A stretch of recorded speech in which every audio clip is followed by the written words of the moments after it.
നമ്മൾ ഇന്ന് ഉണ്ടാക്കാൻ വന്നത് ഒരു മുട്ടത്തോരനാണ്. ഞാൻ ആദ്യമേ ഒരു മുട്ട എടുത്തിട്ടുണ്ട്. അത് നമുക്കൊന്ന് പൊട്ടിക്കാം.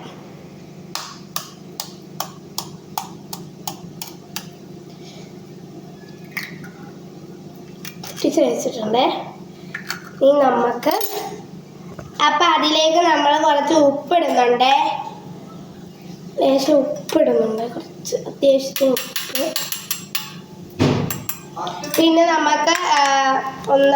പിന്നെ നമുക്കൊരു മുളക് പൊടി ഇടാവേ. മുളക് പൊടി ഇട്ട് കുറച്ച് ലേശം മുളക് പൊടി ഇട്ടാൽ മതിയേ.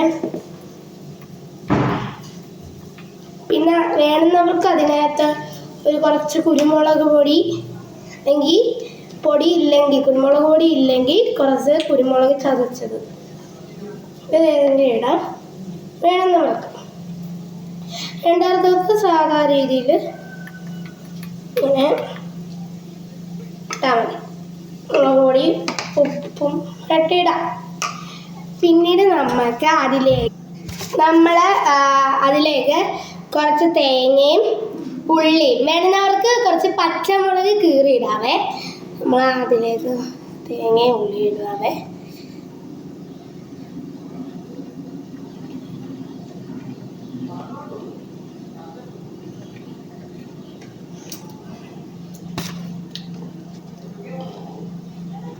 അതിലേക്ക് ശേഷം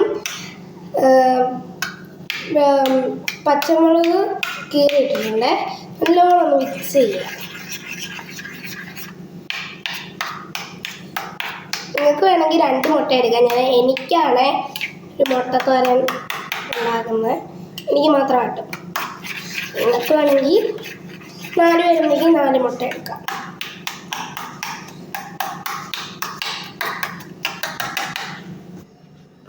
ഇനി നമുക്ക് അതിലേക്ക് നമുക്ക് മുട്ട ഉണ്ടാവേ.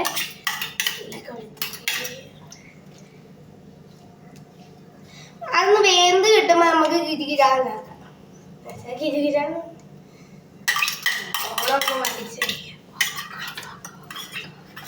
മുട്ടയൊന്ന് നല്ലപോലെ വേവിക്കാൻ വെക്കണേ.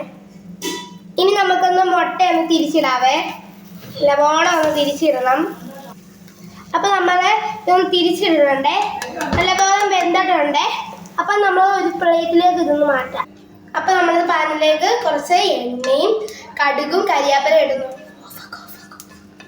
നമ്മൾ നല്ലോണം ഒന്ന് വഴറ്റി എടുത്തിട്ടുണ്ട്. അതിലേക്ക് അപ്പം നമ്മളെ മുട്ട നടുന്നുണ്ട്. നല്ലോണം ഒന്ന് കുരുകുരാനൊന്ന് ആക്കി കൊടുക്കാം.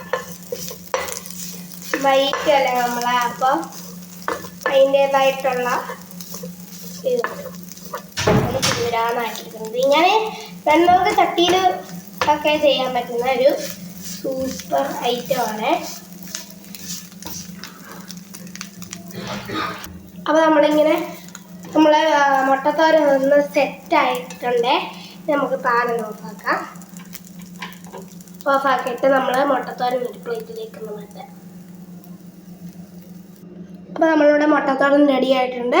ഇഷ്ടപ്പെട്ടവർ ലൈക്കും കമൻറ്റും സബ്സ്ക്രൈബും എല്ലാം ചെയ്യണേ. അപ്പോൾ ബൈ.